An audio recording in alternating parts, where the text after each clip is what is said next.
Bom, pessoal, seguindo o espírito aí de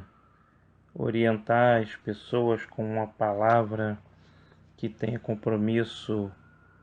unicamente com a verdade da palavra de Deus, é lógico, o ideal é que nós tenhamos e vamos implementar isso, reuniões presenciais, porque nada melhor do que a convivência com as pessoas, né, juntamente para ouvir suas dúvidas, seus questionamentos, seus anseios, muitas vezes suas angústias, poder ajudá-las com a palavra da verdade. Mas já me adiantando, né, para que aqueles que estão mais distantes ou pessoas que não vão querer inicialmente estar numa convivência formal com um grupo, eu vou começar aqui a postar alguns pensamentos, algumas deduções e alguns raciocínios baseados na palavra de Deus, para que todos entendam qual é o propósito de tudo que está sendo falado. E começo por uma simples coisa. Eu já até escrevi um artigo no outro dia e a respeito disso, e também postei um vídeo que falava alguma coisa a respeito da salvação e para quem ela veio, mas vou reforçar aqui com a palavra de Deus, que no livro de João nós temos lá um ensinamento muito simples e básico, e que às vezes é recheado de dogmas, de sofismas, de crendices, de religiosidade humana, desviando a atenção das pessoas realmente de uma busca do Espírito, de uma busca da verdade, de uma busca da palavra de Deus. E no livro de João 3,16, que é uma passagem muito conhecida, diz assim: porque Deus amou o mundo de tal maneira que deu seu Filho unigênito, para que todo aquele que nele crê não pereça, mas tenha a vida eterna. Então, a coluna vertebral da mensagem da palavra de Deus é esta: que Cristo veio ao mundo e que com a sua morte na cruz e a sua ressurreição ele venceu a morte, venceu o pecado, para que todo aquele que nele crer, e basta isso, não pereça, mas tenha a salvação em Cristo, tenha a vida eterna, tenha uma vida quando da vinda de Cristo, então quando da sua morte terrena. Todo ser que acredita nisto verá a glória de Deus e reinará e viverá para sempre com o Senhor Jesus. E existe uma certa confusão em determinar quais são os atributos, qual é a maneira de se comportar, quais são, de certa forma, as exigências que uma pessoa tem que ter para herdar essa salvação. E para isso nós temos que entender uma diferença fundamental entre lei e graça. Quando vivíamos no tempo da lei, vivíamos no tempo do sacrifício, num tempo que era necessário se sacrificar para que o pecado fosse perdoado. Os antepassados, o povo judeu, toda vez que cometia um pecado através da lei de Moisés, eles traziam lei de Moisés, que eu falei, não é a lei da Bíblia, do Antigo Testamento. Eles traziam um animal e para cada pecado, para cada falha cometida, havia um animal específico, um sacrifício a ser oferecido, um sangue de animal a ser aspergido, e isto é usado até hoje em determinadas religiões que ainda não entenderam que nós não temos necessidade disso, porque nós não vivemos mais no tempo da lei. E oferecem sacrifícios de animais para obter alguma graça de Deus. E você precisa entender essa diferença. O que é a lei? O que é o tempo da lei? O que é a graça e o que é viver pela graça e na graça do nosso Senhor Jesus Cristo. De acordo com o que nós lemos, basta você crer no Senhor Jesus, que foi enviado ao mundo para a remissão de pecados, e você crendo no Filho de Deus, em Jesus Cristo como Filho de Deus, e com isso você teria o perdão dos seus pecados. Nós vimos, depois da vinda de Jesus, da apresentação de Jesus aos seus apóstolos, de tudo que ele viveu e passou pelos apóstolos, que até mesmo esses apóstolos, e eu outro dia falei também sobre isso numa postagem, quando falei sobre até a contenda que houve entre Pedro e Paulo, que eram dois apóstolos, mas Pedro vinha daqueles 12 apóstolos que andaram com Jesus, que conheceram a Jesus,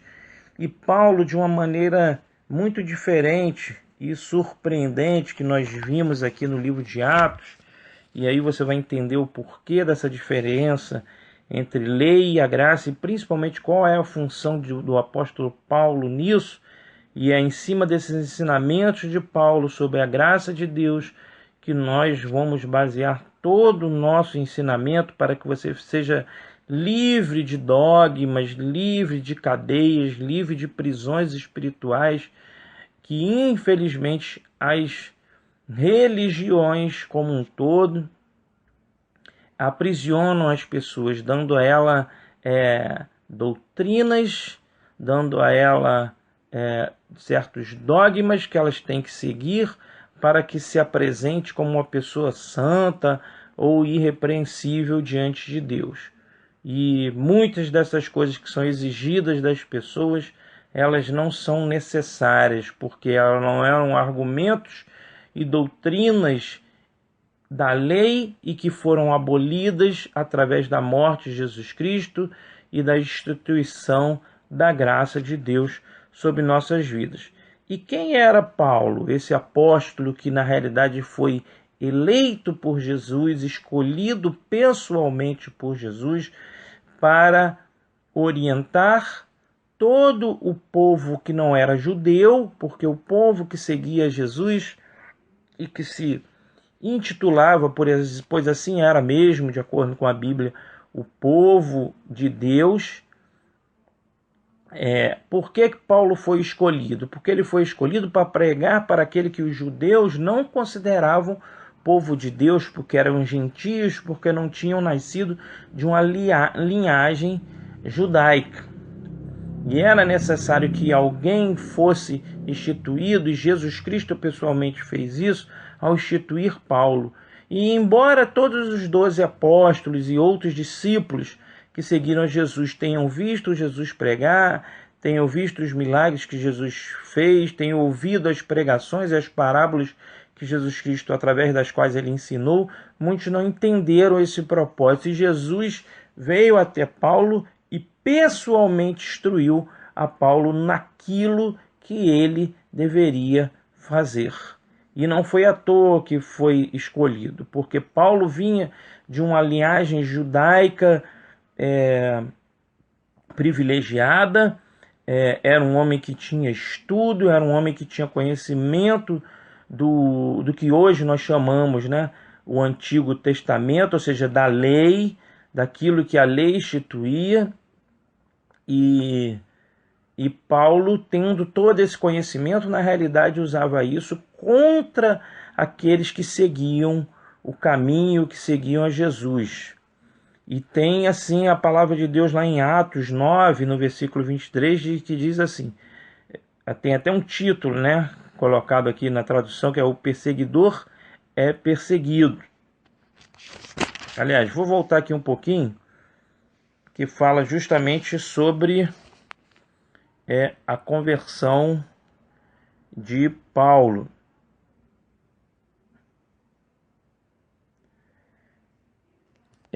no capítulo 9 de Atos, diz assim: Saulo, respirando ainda ameaças e mortes contra os discípulos do Senhor, dirigiu-se ao sumo sacerdote e pediu-lhe cartas para as sinagogas de Damasco, a fim de que, se encontrasse alguns daquela seita, ou seja, os discípulos de Jesus, quer homens, quer mulheres, os conduzisse para presos a Jerusalém. Aproximando-se ele de Damasco, na sua viagem, subitamente